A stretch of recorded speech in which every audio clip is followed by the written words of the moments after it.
ఆపదామపహర్తారం దాతారం సర్వసంపదాం లోకాభిరామం శ్రీరామం భూయో భూయో నమామ్యహం.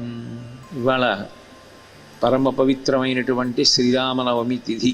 మనుష్య జీవితానికి అతి దగ్గరగా ఉండేటటువంటి అవతారం రామావతారం. చైత్రమాసంలో శుక్లపక్షంలో నవమి తిథి నాడు 5 గ్రహములు సూర్యుడు, గురుడు, శుక్రుడు, శని, అంగారకుడు వీళ్ళు 5గురు కూడా తమ తమ స్వస్థానములలో వాళ్ళ లగ్నములలో ఉచ్చస్థితిలో ఉండగా రామచంద్రమూర్తి 16 అణాల నరుడిగా ఈ లోకంలో పుట్టాడు. జనక మహారాజు గారు విశ్వామిత్రుణ్ణి ఉద్దేశించి మాట్లాడుతూ ఒక మాట అంటాడు, భగవన్ స్వాగతం తేస్తూ, హే భగవన్ మీకు స్వాగతం. కింకరోమి తవానఘ, మీకు మేమేం చెయ్యగలం పాపములు లేనివాడా. అర్ఘ్యపాద్యములు సమర్పించాడు. సమర్పించి లోపలికి తీసుకెళ్ళి కూర్చోబెట్టాడు. అంతఃపురంలో కూర్చున్న తర్వాత పక్కన రామలక్ష్మణులు కనబడ్డారు. ఈ పిల్లలు ఎవరు అన్న ప్రశ్నే వస్తుంది కదూ.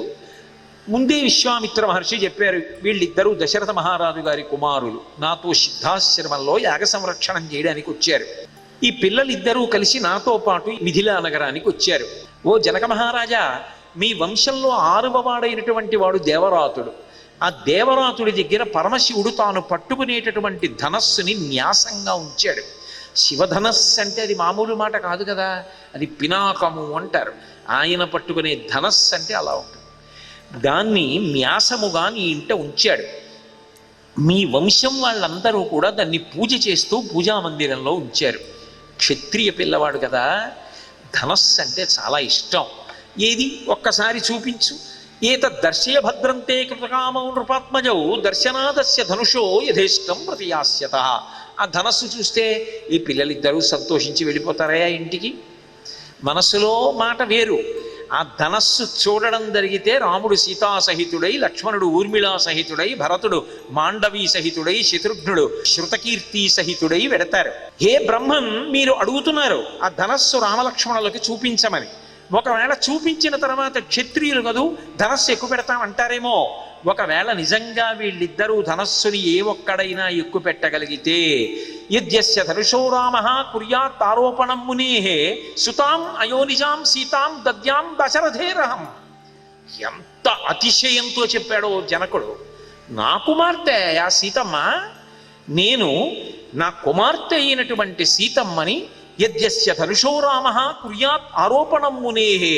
ఓ విశ్వామిత్ర మహర్షి, ఈ రాముడు కానీ ఒకవేళ శివధనస్సుని ఎక్కువ పెడితే నా కుమార్తె అయినటువంటి సీతమ్మ అయోనిజని ఈ రాముడికిచ్చి కన్యాదానం చేసి వివాహం చేస్తాను, ప్రతిజ్ఞ చేస్తాను. ఇప్పుడు విశ్వామిత్రుడు జనక మహారాజు వంక చూశాడు. చూసి ఆయన అన్నాడు, ధనుర్దర్శయ రామాయ ఇతి హోవాచ పార్థివం. ఆ ధనస్సు రాముడికి చూపించవయా అన్నాడు. ఈ కథ అంతా ఎందుకయ్యా, ఎక్కువ పెట్టాడో ఎక్కువ పెట్టలేదో అలా ఉంచు, ధనస్సు చూపించు. ఆ మంజూష వంక చూశాడు, దాని మూత తీశాడు, ఓ నమస్కారం పెట్టాడు. ఒక సుక్షత్రియుడైనటువంటి వ్యక్తి ధనస్సు కనపడితే ముట్టుకోకుండా ఉంటే ఇంకంతకన్నా అన్యాయమైన విషయం ఇంకేమైనా ఉంటుందా? ముట్టుకోవద్దు, అది ఉండవలసిన ఉత్సాహం. రాముడు ఇలా దాన్ని పట్టుకున్నాడు, పైకెత్తాడు. ఆరోపయిత్వా ధర్మాత్మా పూరయామాస దద్ధను తత్వభంజ ధనుర్మధ్యే నరశ్రేష్టో మహాయశాహ. ఎవరు ఊహించలేదు. ఆ శివధనస్సుని ఇలా పట్టుకోవడం, పైకెత్తడం, వింటినారి విప్పడం, తగల్చడం, ఆకర్ణాంతం లాగడం, పిడుగులు పడిపోయిన ధ్వని రావడం, పర్వతాలు బద్దలైపోయినట్టు చప్పుడు రావడం, భూమి కంపించినట్టు అయిపోవడం. ఒక్క రామ లక్ష్మణ విశ్వామిత్ర జనక నలుగురు తప్ప మిగిలిన వాళ్ళందరూ స్పృహ తప్పిపోయారు ఆ శబ్ద ప్రకంపనలకు. రాముడు మాత్రం ధనుర్భంగమై అలా నిలబడ్డాడు. మహాయశాహ. అవతారము ఎవరి రూపంలో ఉందో జనకుడికి అర్థమైపోయింది. అందరూ కలుసుకున్నారు. జనక మహారాజు గారి పెద్ద కుమార్తె అయోనిజ సీతమ్మనిచ్చి రాముడికి వివాహం చెయ్యాలని అనుకుంటున్నారు.